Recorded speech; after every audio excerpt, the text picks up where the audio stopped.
Good morning friends.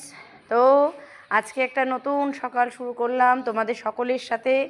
আমি বুঝতে পারছি যে আমি রেগুলার ব্লগ দিতে পারছি না, কারণ বিভিন্ন কাজে ব্যস্ত থাকি সব সময়, তাই জন্য ব্লগটা দেওয়া হয়ে ওঠে না আমার রেগুলার। কিন্তু চেষ্টা করব ছোট ছোট করে রেগুলার তোমাদের জন্য কিছু না কিছু ব্লগে আনা। তো এই মুহূর্তে এখন সকালবেলা, সকালও ঠিক না, 10:30 বেজে গেছে। এখন আমি এই জামা কাপড় মেলবো বলে, কাছাকাছি হয়ে গেছে, তো জামা কাপড় মেলবো বলে ছাদে আসছি।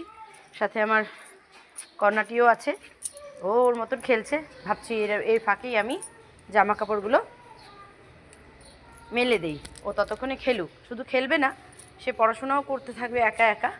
ওই যে একা একা পড়াশোনা করে, একা একা করে, সব একা একা করে। তো চলো জামা কাপড়গুলো সুন্দর করে মেলে নিই, কারণ এক হাতে ফোন ধরে এক হাতে তো মেলা যায় না। তো জামা কাপড়গুলো মেলে আমি তোমাদের সাথে আবার যোগ হচ্ছি।